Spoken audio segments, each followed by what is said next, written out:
Hmm. Yo, yo, yo. Yo, yo, yo. Yorùbá ronú wò. Good evening, everyone. My name is Queen Adex, the destiny of God.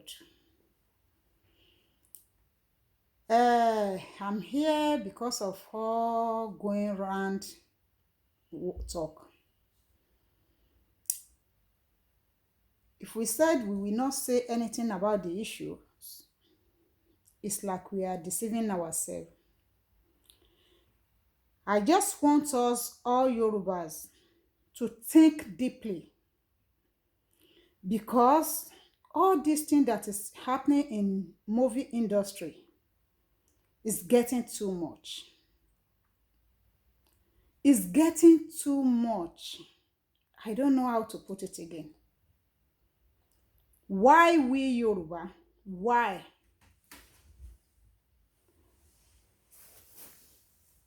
It's not only movie industry.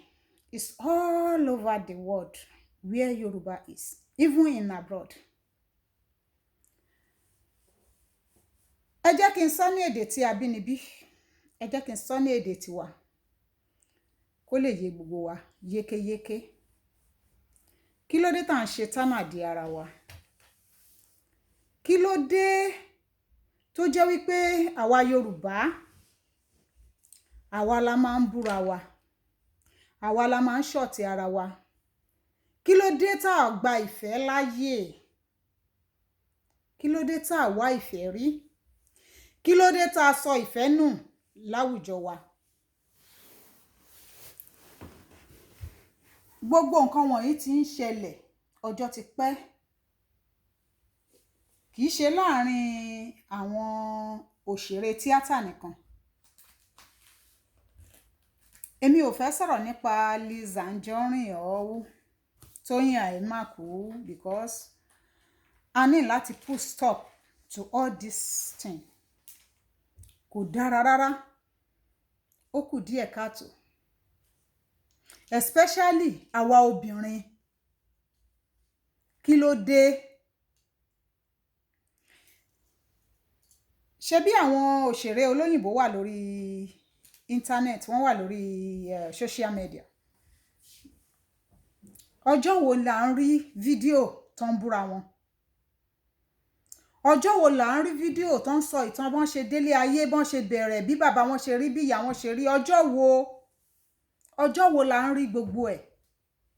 Ìdílé kan lẹ́nìkan ti jáde, olówó lẹ́nìkan, olòṣì lẹ́nìkan, ẹnìkan ò lówó, ẹnìkan bímọ sílé alágbo ọmọ, ẹnìkan ò rówó sanwó hospital bill, ẹnìkan bímọ sí London, ẹlòmíì ò rí bí sí London. Kí ni ilé ayé? Kí là ń gbé tá ń gbin?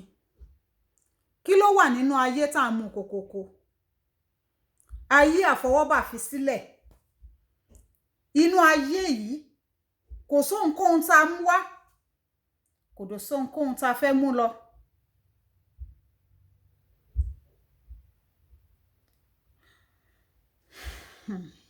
Àánú mà ṣe mí púpọ̀ fáwa Yorùbá o.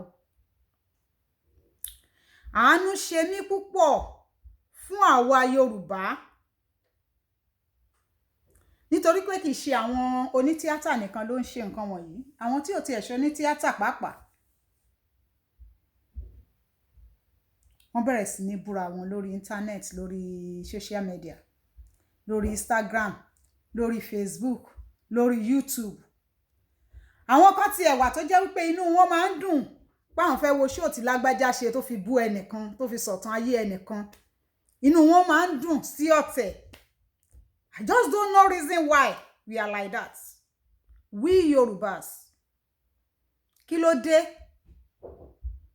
Ìjọ́ wo la fẹ́ sinmi nínú ogun? Ìjọ́ wo la fẹ́ dẹ́kun àti máa ṣọ̀tẹ̀ ara wa?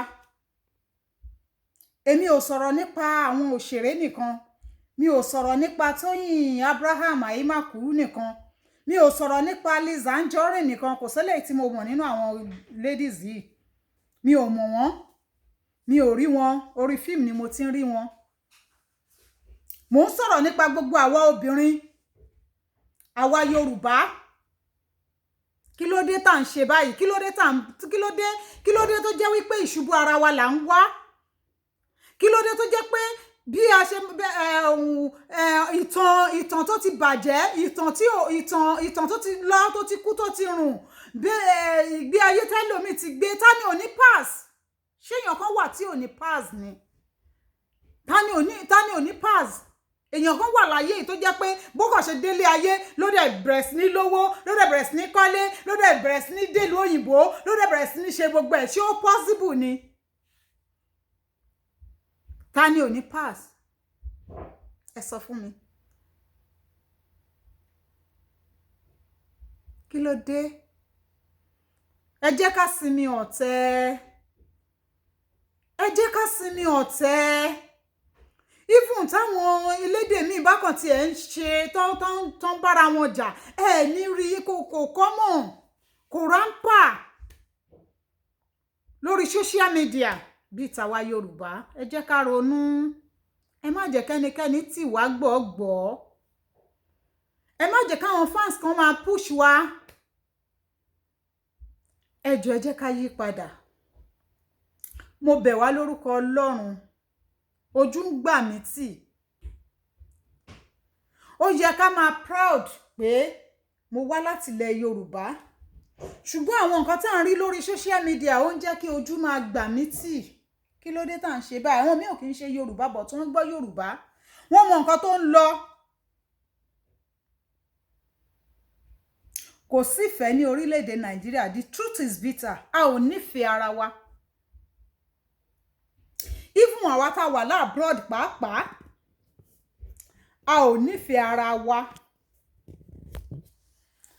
Kò sífẹ̀ẹ́ nínú orílẹ̀-èdè, kò sífẹ̀ẹ́ nínú state, kò sífẹ̀ẹ́ nínú local government, kò tún sífẹ̀ẹ́ nínú ilé, nínú ìdílé kọ̀ọ̀kan gan, ọ̀tẹ̀ wà ńbẹ̀. Kí ló dé? Ẹ jẹ́ ká pe ìfẹ́. Ẹ jẹ́ ká ṣe àwárí ìfẹ́. Bíbélì jẹ́ kó yé wa wípé ìfẹ́ là kọjá òfin, ìfẹ́ ni ló borí ohun gbogbo. Ẹ jẹ́ ká wá ìfẹ́ rí. Ẹ̀yin òṣèré tíátà, mo bẹ̀ yín lórúkọ Ọlọ́run. Ẹ wá ìfẹ́ rí. Àwòkọ́ṣe rere ló yẹ ká ẹ jẹ́. Kò yẹ ká máa bá yín nídìí gbogbo nǹkan tá rí yìí. Àwa máa ń wo fíìmù yín níbi tá wà. Ó máa ń jẹ́ ká rántí ilé, ó máa ń jẹ́ ká rántí ibi tá ti wá. Ó máa ń jẹ́ ká feel at home. Ó máa ń jẹ́ ká feel pé a wà lórílẹ̀-èdè Nàìjíríà. Ó máa ń jẹ́ ká, mi ò mọ bí mo ṣe lè put ẹ̀. Ó máa ń jẹ́ èmi personally, mi mọ tẹlòmíì, but èmi personally ó máa ń jẹ́ kínú mi dùn. Each time tí n bá ti wo Yorùbá movie, mo máa ń happy tí n bá ní nǹkan kan, because àwa tá wà ní abroad, tá wà ní out of country, a máa ń ní àwọn ìdojúkọ oríṣiríṣi, a máa ń ní àwọn nǹkan tó máa ń jẹ́ ká ronú. Ṣùgbọ́n tí n bá ti wo Yorùbá movie, gbogbo nǹkan tí n bá kàn tí ẹ̀ ń rò bọ̀ láti ta, láti ibi iṣẹ́ or whatever tó ń jẹ́ kó rí kún, in fact tí n bá ti play Yorùbá movie, mi ò rántí nǹkan kan mọ́. Ẹ jọ̀ọ́, mo bẹ̀ wá ni. Tán bá ní kó má sọ̀rọ̀ lórí ọ̀rọ̀ yín, no matter how, ẹ jẹ́ ká bára wa sòtọ̀rọ̀. Ẹ jẹ́ ká gba Ọlọ́run láyè nínú ayé wa. Sátánì ló ń ṣe gbogbo àwọn iṣẹ́ yìí o, because Sátánì ló wà nídìí ìdàrú, ibi tí nǹkan bá ti ń dàrú. Sátánì ni. Ẹ jọ̀ọ́, ẹ lé Sátánì jáde láàrin yín. Ẹ lé Sátánì jáde nínú industry, movie industry, music industry. Ẹ lé Sátánì jáde. Mi ò mọ kankan nínú ẹ̀yin méjèèjì rí o. Lizzy Anjorin, Alájà náà pé. Mi ò mọ Tóyìn Abraham Àyímákù rí o. Mi ò mọ rí, mi ò rí rí. Ṣùgbọ́n a máa ń rí yín lórí movie. A máa ń rí yín nínú àwọn fíìmù. Mo máa ń wò yín lórí YouTube. Mo máa ń rí gbogbo iṣẹ́ takuntakun tẹ́ ń ṣe. ẹ jọ̀ọ́ kí la ń fi sílẹ̀ fún àwọn ọmọ wa lẹ́yìn wa ọ̀la gbogbo yín lẹ ti bímọ eléyìí tí òbí tẹ́lẹ̀ Ọlọ́run ti bá wa yọ̀ǹda fún lọ́dún yìí ṣe ló yẹ kí inú wa máa dùn lẹ́yìn tí Tóyìn Abraham bímọ kò yẹ kéèyàn máa rí gbogbo nǹkan tí mo rí ó jẹ́ ìbànújẹ́ gidi fún mi ọjọ́ tí mò ń wo àwọn fídíò yìí tí Lizzy ṣe ó ń bà mí nínú jẹ́ pé why this time kò yẹ kó jásìkò yìí àsìkò tó Ọlọ́run dá lóhùn tó ṣe lógo ẹ jẹ́ ká jọba yọ̀ ẹ jẹ́ ká jọba dúpẹ́ ẹ jẹ́ ká fìfẹ́ hàn síra wa tó bá tiẹ̀ ní ìjà kankan tẹ́ ti jọ ń jà tẹ́lẹ̀ gẹ́gẹ́ bí èèyàn Ọlọ́run tó bá jẹ́ wípé gbogbo wa mọ Ọlọ́run tá bá ń sìn yálà you are a Christian or you are a Muslim tó bá ń báyàn jà tẹ́lẹ̀ ọjọ́ tó bá gbọ́ pé bímọ gbogbo nǹkan tó ṣe fún ẹ yẹn ó yẹ kó gbé tì sẹ́yìn kó congratulate ẹni kó bá yọ̀ torí ewu ńlá gbogbo wa la bíamọ gbogbo wa la ti go through oyún níní gbogbo wa la ti bímọ ọ̀pọ̀lọpọ̀ ẹni tí ò tiẹ̀ tí bí Ọlọ́run á bá wa yọ̀ǹda fún wọn gbogbo wa la mọ pains tó wà nínú ipò lóyún fóṣù 9 gbogbo wa la mọ pains tá máa ń go through lọ́jọ́ tá bá fẹ́ labour with all that tọ́lọ́run wa kó yọ whatever ibi tó wù kó bímọ sí ibi tó wù kó bímọ sí tí Ọlọ́run wa yọ nínú gbogbo ewu ó yẹ ká bá dúpẹ́ ó yẹ ká bá yọ̀ gbogbo nǹkan tó bá tiẹ̀ ṣe fún wa torí mi ò ẹnikẹ́ni ò perfect mi ò sọ pé èèyàn kan ló jẹ̀bi mi ò dẹ̀ sọ pé èèyàn kan ló jàre mi ò sọ pé èèyàn kan ló dára mi ò léèyàn kan ni ò dára kò sẹ́ni tó perfect you are not an angel a kì í ṣe angel Ọlọ́run nìkan ló perfect Ọlọ́run nìkan ló mọ̀ ṣe Ọlọ́run nìkan ni ò kì í ṣe mistake. I'm not here to judge anybody. No. Mi ò mọ̀ bẹ̀rẹ̀ ọ̀rọ̀ wọn, mi ò mọ̀ nǹkan tó dá orin wọn rú. Ṣùgbọ́n mò ń sọ̀rọ̀ lórí gbogbo àwa Yorùbá torí kì í ṣe àwọn òṣèré nìkan ló ń ṣe léyìí bẹ́ẹ̀ làwọn kan ní UK. The same thing. Wọ́n búra wọn wá di àgbàlagbà, even àgbàlagbà. Àánú ṣe mí púpọ̀. Kí là ń fi sílẹ̀ fáwọn ọmọ wa? Ọ̀tẹ̀. Ìsọ̀rọ̀ ẹ̀yìn. Ìfọ̀rọ̀ ẹnu bátẹni jẹ́. Ẹ jọ̀ọ́ ẹ jẹ́ ká jáwọ́. Ẹ jẹ́ ká jáwọ́ nínú gbogbo nǹkan wọ̀nyí kò dára. Ẹ jọ̀ọ́ ẹ jẹ́ ká jáwọ́. Mo bẹ̀ wá ní àwa Yorùbá, ẹ jẹ́ ká ṣera wa lọ́kan. Ẹ jẹ́ ká ṣera wa lọ́kan. Nígbà tí àwa ò bá nífẹ̀ẹ́ ara wa dénúdénú, tá ò lè ṣera wa lóṣùṣù ọwọ̀ tí àwọn ẹlẹ́yà míì bá dojú ìjà kọ wá, báwo ni a ṣe fẹ́ ṣe? Bó ṣe ń ṣẹlẹ̀ ní orílẹ̀-èdè Nàìjíríà lọ́wọ́lọ́wọ́ báyìí ló ń ṣẹlẹ̀ lókè òkun. Ibi táwa Yorùbá bá wà, a ò nífẹ̀ẹ́ jìnlẹ̀ síra wa. Tí wọ́n bá tiẹ̀ ló fẹ́ nawọ́ ìfẹ́, ó fẹ́ fìfẹ́ hàn, nǹkan míì ló máa bá bọ̀. Story míì ló máa padà gbọ́. Ẹ jọ̀ọ́, mo bẹ̀ wá ẹ jẹ́ ká pe ìfẹ́. Ẹ jẹ́ ká ṣàwárí ìfẹ́. Ẹ jẹ́ ká fi ìfẹ́ bára wa lò. Ẹ jẹ́ ká wá ìlọsíwájú ara wa. Ẹ má jẹ́ ká fara wa sẹ́yìn. Ẹ jọ̀ọ́, ẹ jẹ́ ká sinmi ogun. Èmi ọ̀rọ̀ tí mi ní sọ lórí issue yìí tó ń lọ lọ́wọ́lọ́wọ́ láàrin àwọn òṣèré Yorùbá àti láàrin gbogbo àwa èèyàn káàkiri tá jẹ́ Yorùbá. Ẹ jẹ́ ká sinmi ogun. Ẹ jẹ́ ká yé ṣọ̀tì ara wa. Ẹ jẹ́ ká máa fi social media wa ká máa fi ṣe nǹkan re. Ẹ jẹ́ ká máa subscribe. Àwọn ẹ̀yin tẹ́ ń subscribe ní Nàìjíríà, ẹ máa subscribe nítorí ìlọsíwájú orílẹ̀-èdè Nàìjíríà. Ẹ máa subscribe nítorí ìlọsíwájú ara yín. Ẹ máa subscribe nítorí ìlọsíwájú àwọn ọmọ yín. Social media wa ẹ jẹ́ ká máa fi ṣe nǹkan re. Ẹ jẹ́ ká máa fi wá bá ṣe fẹ́. Ẹlòmíì ra ó ń subscribe, ó ń fowó ẹ̀ subscribe láti fi máa fi torí pé ó fẹ́ sọ̀rọ̀ tó fẹ́ fi bà tàwọn èèyàn jẹ́. Níbi tí ẹlòmíì ti ń fi owó subscribe tó fi ń make ẹ̀, tó fi ń ṣoríire, tó ń fi owó subscribe tó fi ń make millions. ibẹ̀ lẹ́lòmíì tí ń fowó subscribe láti gbọ́ bí lágbájá àti lágbájá ṣe búra wọn. Ibẹ̀ lẹ́lòmíì tí ń subscribe láti fi máa bà tèèyàn jẹ́. Ibẹ̀ lẹ́lòmíì tí ń subscribe láti máa fi ṣe rádaràda lórí social media. Ẹ jọ̀ọ́ ẹ jẹ́ ká ronú. Ẹ jẹ́ ká fi àpẹẹrẹ rere lélẹ̀ fún àwọn ọmọ tá à ń bí. Ẹ jẹ́ ká fi ṣé bí gbogbo yín lẹ́bí mọ́. Kí là ń kó àwọn ọmọ wa? Kí là ń fi sílẹ̀ fún àwọn ọmọ wa? Ẹ jọ̀ọ́ ẹ jẹ́ ká ronú. Ẹ má jẹ́ kó wà too late ká tó ronú ibi tá à ń lọ àti ibi tá a ti ń bọ̀. Ká tó ronú ibi tá a ti ń bọ̀, ká dẹ̀ tó ronú ibi tá à ń lọ lọ́la.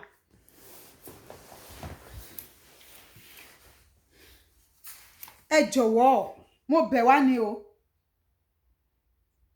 Mo bẹ̀ wá ní orúkọ Ọlọ́run. Mo bẹ̀ wá ní orúkọ Ọlọ́run. Ẹ jẹ́ ká change. Ṣé bí wọ́n sọ pé sí kò change lẹ́wà Nàìjíríà. Ẹ jẹ́ ká yí padà. Ẹ jẹ́ ká bára wa sọ ìtúndí òtítọ́ ọ̀rọ̀. Ẹ jẹ́ ká pe Ọlọ́run sínú ayé wa. Ẹlòmíì ọ̀pọ̀lọpọ̀ wa kàn ń ṣe ẹ̀sìn. A ò mọ mínì ẹ̀sìn tá à ń ṣe. A ò mọ mínì ẹ̀sìn tá à ń ṣe. A ò mọ ìtumọ̀ ẹ̀. Ọ̀pọ̀lọpọ̀ kan mórí, ó ń fi ń kanlẹ̀, ó lóun kírun, ẹlòmíì ń lọ sílé Ọlọ́run, ó lọ fún hajj. Ẹ mọ mínì ẹ̀.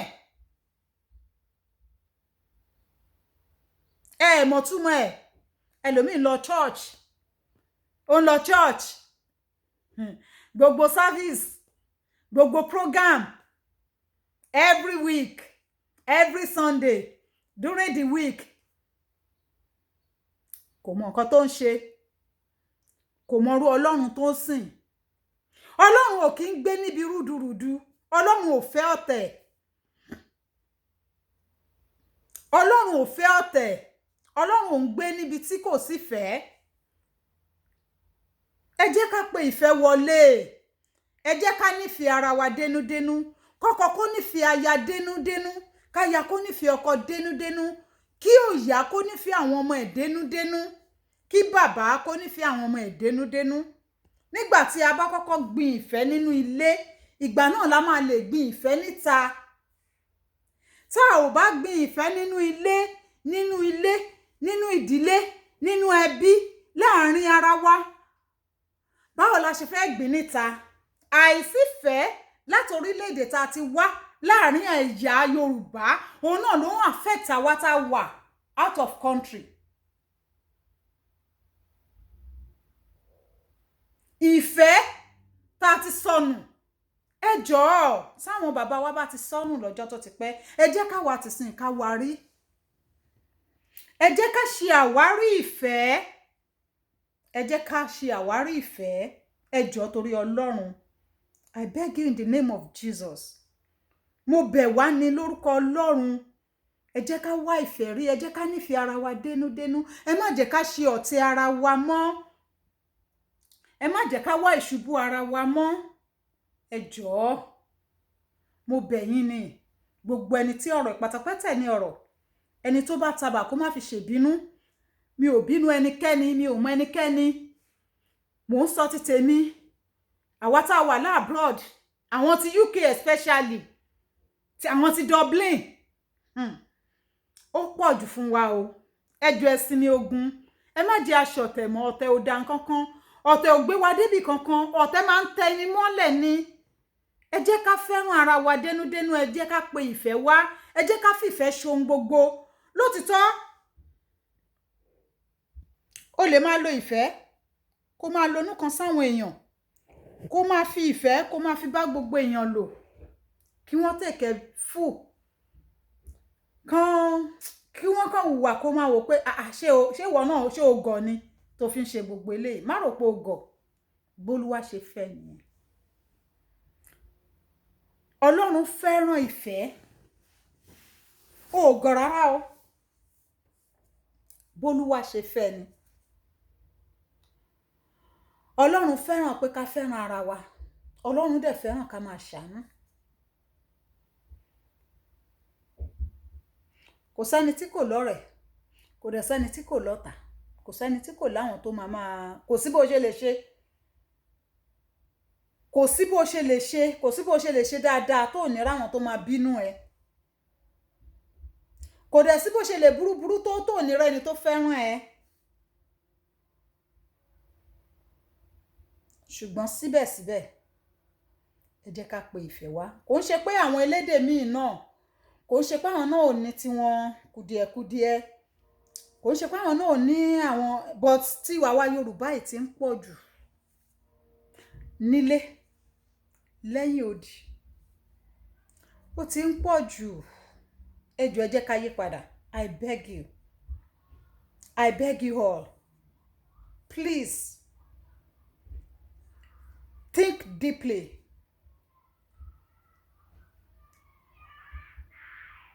kò tọ́ gbogbo nǹkan wọ̀nyí ò tọ́ gbogbo ẹ̀yin tẹ́ ń já ìkòsí bébì nínú yín kò sọ ọmọ ọdún kan kò ṣe ọmọ ọdún mẹ́wàá ẹ̀ ń ṣe ọmọ 15 years ẹ̀ ń ṣe ọmọ 20 years ẹ̀ ń ṣe ọmọ 25 years gbogbo yín lẹ ti di abilékọ even àwọn tìlú òyìnbó even ẹ̀yin tó ti di grandma kí la fẹ́ rí gbà ń bẹ̀ kí la fẹ́ gain ẹ má jẹ́ kí èṣù gba ìjọba ayé kan ẹ má jẹ́ kí èṣù gba ìjọba ayé kan ẹ má jẹ́ kí èṣù kó jogún gbogbo ìjọba ọ̀run wa ẹ jẹ́ ká máa ronú pé ìjọ kan máa fi lé ayé yìí sílẹ̀ kò sẹ́nikẹ́ni tí ò ní kú èèyàn kan kò ní ju sáyé yìí gbogbo nǹkan tá a bá dẹ̀ ṣe ọ̀rọ̀ ìtàn ni lọ́la òun làwọn ọmọ wa máa dé bá gbogbo ohun tá a bá ṣe òun ni wọ́n máa sọ nípa tiwa nígbà tá a bá lọ ẹ jọ̀ọ́ ẹ jẹ́ ká yí padà I still remain the same Queen Adex, the destiny of God. Thank you so much. God bless you.